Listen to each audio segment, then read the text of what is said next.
नमस्ते। आजकल इंडिया में यूपीआई पेमेंट्स तो हर दिन बढ़ते ही जा रहे हैं, है ना?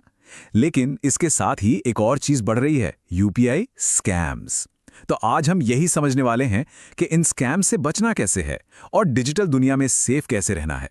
कभी सोचा है कि कोई कैसे किसी का पूरा बैंक अकाउंट खाली कर सकता है? और वो भी बिना पासवर्ड जाने। मतलब सुनने में तो ये इम्पॉसिबल सा लगता है, राइट? यही नहीं, उन्हें कार्ड की डिटेल्स तक की जरूरत नहीं पड़ती। और यही बात इसे और भी ज्यादा डरावना बना देती है। तो कैसे होता है ये सब? सिर्फ एक छोटी सी गलती से, बस एक चूक और अकाउंट खाली। इसीलिए ये समझना बेहद जरूरी है कि ये स्कैमर्स आखिर करते क्या हैं। तो चलिए खोलते हैं इन स्कैमर्स की पूरी प्लेबुक। देखिए, ये लोग टेक्नोलॉजी को हैक नहीं करते, ये हैक करते हैं हमारे दिमाग को। ये फायदा उठाते हैं कंफ्यूजन का, डर का और उस जल्दबाजी का जो हम अक्सर कर जाते हैं। तो सबसे पहले बात करते हैं सबसे कॉमन स्कैम की, कलेक्ट रिक्वेस्ट स्कैम। इसको समझना बहुत बहुत जरूरी है क्योंकि ज्यादातर यूपीआई फ्रॉड यहीं से शुरू होते हैं। जरा सोचिए, आपने OLX पर कोई पुराना सामान बेचा। खरीदने वाला कहता है, मैं अभी पेमेंट करता हूं, आपको एक रिक्वेस्ट भेज रहा हूं, बस उसे एक्सेप्ट कर लो, पैसा आ जाएगा।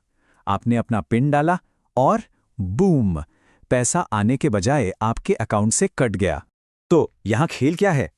देखिए, स्कैमर का झूठ ये है कि रिक्वेस्ट एक्सेप्ट करने से पैसा मिलेगा, जबकि सच ये है कि यूपीआई पिन डालने का मतलब हमेशा और हमेशा पैसा भेजना होता है, लेना नहीं।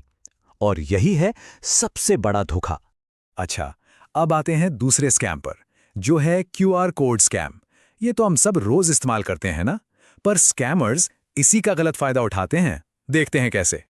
मान लीजिए आपकी कोई पेमेंट फेल हो गई और कोई आपको रिफंड देने की बात करता है। वो एक QR कोड भेजकर कहता है, इसे स्कैन कर लो, पैसे वापस आ जाएंगे। और जैसे ही आप स्कैन करके अप्रूव करते हैं, पैसा वापस आने के बजाय आपके अकाउंट से उन्हें चला जाता है। तो यहां भी खेल वही है, कंफ्यूजन पैदा करना। स्कैमर आपको यकीन दिलाता है कि ये QR कोड पैसा रिसीव करने के लिए है, जबकि असलियत क्या है? QR कोड स्कैन करने का मतलब हमेशा पेमेंट करना होता है। अब बात करते हैं एक और बहुत ही खतरनाक स्कैम की, फेक सपोर्ट स्कैम। ये स्कैमर्स तब निशाना साधते हैं जब कोई इंसान पहले से ही परेशान हो और मदद ढूंढ रहा हो। सोचिए, आपने किसी कंपनी का कस्टमर केयर नंबर गूगल किया और जो पहला नंबर मिला उस पर कॉल कर दिया। वो निकला एक फेक एजेंट जो प्रॉब्लम सॉल्व करने के बहाने आपसे एनीडेस्क या टीम व्यूअर जैसा कोई ऐप इंस्टॉल करवा लेता है। और बस एक बार आपने परमिशन दी तो आपके फोन का पूरा कंट्रोल उसके हाथ। तो इस फेक सपोर्ट को पहचाने कैसे? कुछ रेड फ्लैग्स हैं, ध्यान रखिए। अगर कोई रिमोट एक्सेस ऐप इंस्टॉल करने को कहे, आपका OTP या UPI पिन मांगे, या फिर वो नंबर आपको कंपनी की ऑफिशियल वेबसाइट या ऐप पर नहीं बल्कि बस गूगल सर्च में मिला हो, तो समझ जाइए कुछ गड़बड़ है। तो हमने ये सारे स्कैम तो देख लिए, पर अब हम बात करेंगे सबसे जरूरी चीज की, यूपीआई का गोल्डन रूल। एक ऐसा नियम जो आपको इन सभी स्कैम से बचा सकता है। सबसे पहले, यूपीआई पिन होता क्या है? ये एक सीक्रेट कोड है और इसका सिर्फ और सिर्फ एक ही काम है, आपके अकाउंट से पैसा बाहर भेजने वाले ट्रांजैक्शंस को कंफर्म करना। That's it. तो गोल्डन रूल क्या है?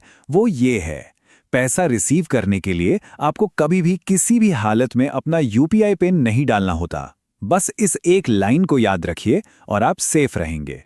ठीक है, तो गोल्डन रूल तो समझ आ गया।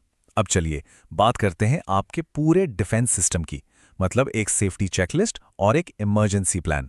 तो ये रही आपकी सेफ्टी चेकलिस्ट। पहला, अपना यूपीआई पिन या OTP कभी भी किसी के साथ शेयर मत कीजिए। दूसरा, कोई भी अनजान कलेक्ट रिक्वेस्ट आए तो उसे सीधे रिजेक्ट कर दीजिए। तीसरा, पैसा लेने के लिए QR कोड स्कैन नहीं करना है, ये बात गांठ बांध लीजिए।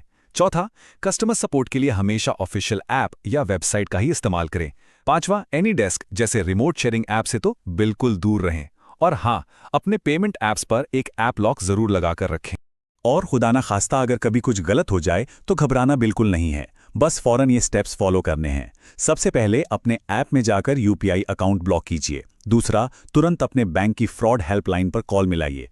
तीसरा, नेशनल साइबर क्राइम हेल्पलाइन 19300 पे कॉल करके रिपोर्ट कीजिए और उनकी वेबसाइट पर भी कंप्लेंट फाइल कीजिए। और आखिर में अपना यूपीआई पिन और सारे जरूरी पासवर्ड्स फौरन बदल डालिए। याद रखिए, आप जितनी जल्दी एक्शन लेंगे उतना ही ज्यादा चांस होगा कि आपका पैसा वापस मिल जाए।